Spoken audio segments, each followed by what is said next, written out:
नंदिनी और अजय की शादी को 10 साल हो चुके थे। दोनों ने एक दूसरे से प्यार किया था, लेकिन वक्त के साथ उनकी जिंदगी में बदलाव आ गए। अजय अब अपने काम में इतना व्यस्त हो गया था कि नंदिनी की भावनाओं और उसकी ज़रूरतों पर ध्यान देना जैसे भूल ही गया था। नंदिनी हर रोज अजय का इंतजार करती।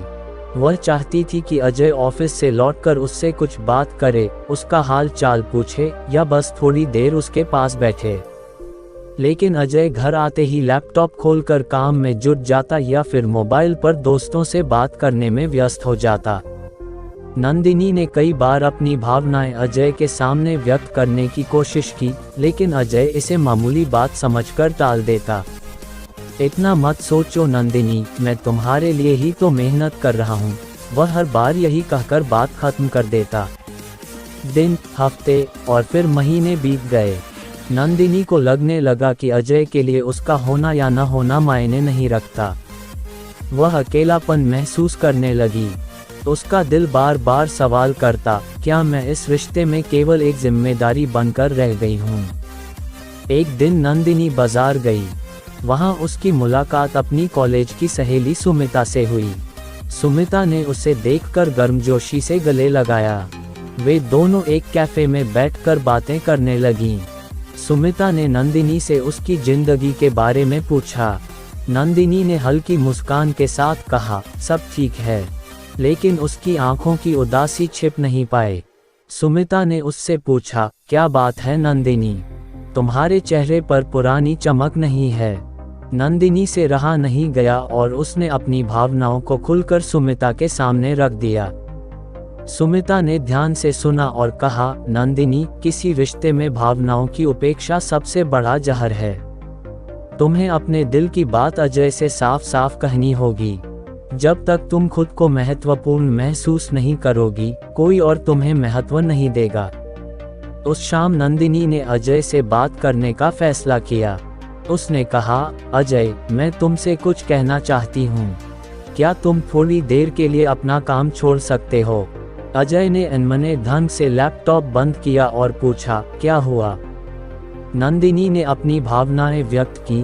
अजय, मैं अकेला महसूस करती हूँ। तुम्हारे साथ रहते हुए भी मुझे लगता है कि मैं तुम्हारे लिए अदृश्य हूँ। मैं तुम्हारे समय और ध्यान की हकदार हूँ। क्या मैं तुम्हारी जिंदगी का हिस्सा नहीं हूँ? अजय को अपनी गलती का एहसास हुआ। उसने महसूस किया कि उसने नंदिनी की भावनाओं की उपेक्षा की है। उसने नंदिनी से माफ़ी मांगी और वादा किया कि वह काम के साथ साथ रिश्ते को भी प्राथमिकता देगा। भावनात्मक उपेक्षा किसी भी रिश्ते को कमज़ोर कर सकती है। रिश्तों में संवाद और एक दूसरे की भावनाओं का सम्मान करना बेहद ज़रूरी है। जब आप किसी को समय और ध्यान देते हैं, तो ये बताता है कि वह आपके लिए कितना खास है। मित्रों, अपनी समझ की कमी क्या है, आया जानते हैं। रवि और प्रिया की शादी को 3 साल हो चुके थे। दोनों ही एक दूसरे से प्यार करते थे, लेकिन छोटी छोटी बातों पर बहस करना उनकी आदत बन चुकी थी। रवि को लगता था कि प्रिया उसकी बातों को नहीं समझती, और प्रिया को लगता था कि रवि उसे महत्व नहीं देता। एक दिन प्रिया ने रवि से कहा, तुम मुझे कभी सुनते ही नहीं, हर बार मेरी बात काट देते हो। रवि ने गुस्से में जवाब दिया, तुम हर बात को इतना बड़ा क्यों बना देती हो? मैं हमेशा सही होता हूँ। उनके बीच की खटास धीरे धीरे बढ़ने लगी। एक दिन प्रिया मायके चली गई और रवि अकेला रह गया। उसने महसूस किया कि घर कितना खाली और उदास हो गया था। उसने अपने दोस्त से बात की। दोस्त ने समझाया, रवि, हर रिश्ता समझ और आपसी सम्मान पर चलता है।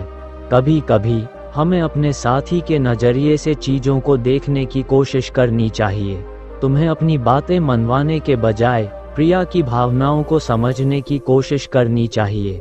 रवि को अपनी गलती का एहसास हुआ। उसने प्रिया को फ़ोन किया और माफ़ी मांगी। उसने कहा, मैंने कभी तुम्हारी बातों को समझने की कोशिश नहीं की। मुझे एहसास हुआ है कि हर रिश्ता दोनों तरफ से समझदारी और धैर्य मांगता है। प्रिया ने भी अपनी गलतियों को स्वीकार किया। वे दोनों फिर से साथ आए और इस बार अपने रिश्ते को बेहतर बनाने का वादा किया। रिश्तों में समझ की कमी बड़ी दूरी पैदा कर सकती है।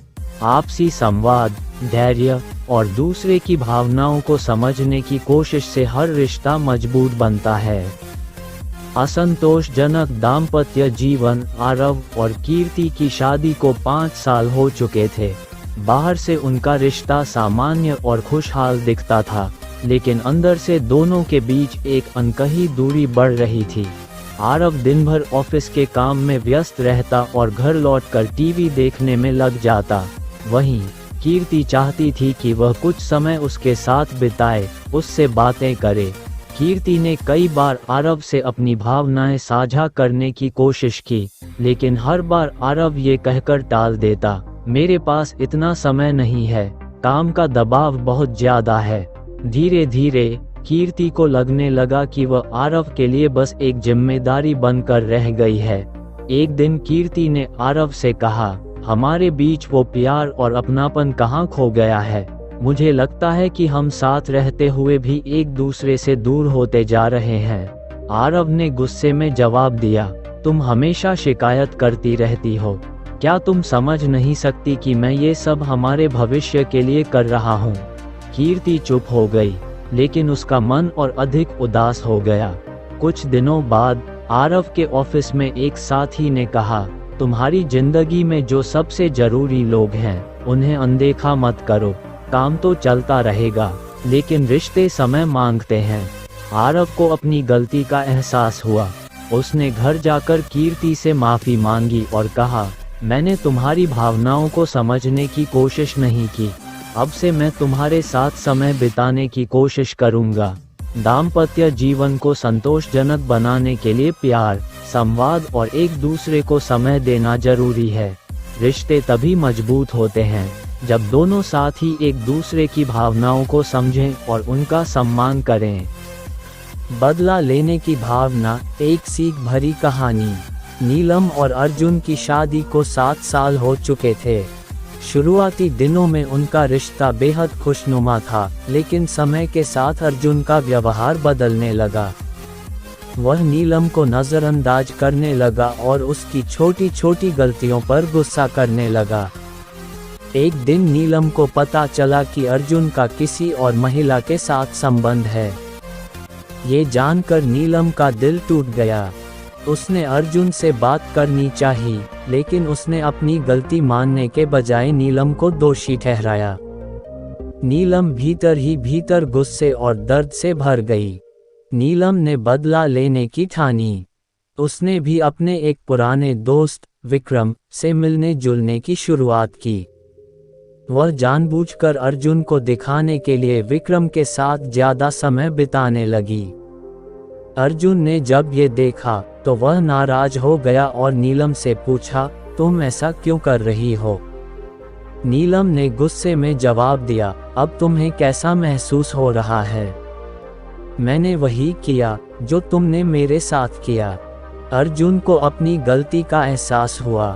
उसने नीलम से माफी मांगी और कहा, मैंने तुम्हारे साथ बहुत गलत किया। लेकिन बदले की भावना ने हमारे रिश्ते को और बिगाड़ दिया है। हमें साथ मिलकर इसे ठीक करना होगा। नीलम को भी अपनी गलती का एहसास हुआ। दोनों ने वादा किया कि अब से वे एक दूसरे के साथ ईमानदारी और प्यार से पेश आएंगे। बदला लेने की भावना रिश्तों को और ज्यादा तोड़ देती है। समस्याओं का समाधान केवल संवाद, माफी और समझदारी से हो सकता है। गलतियों को सुधारने का प्रयास ही रिश्तों को बचा सकता है। सामाजिक या व्यक्तिगत कारण। एक प्रेरक कहानी। पायल और आदित्य की शादी को 4 साल हो चुके थे।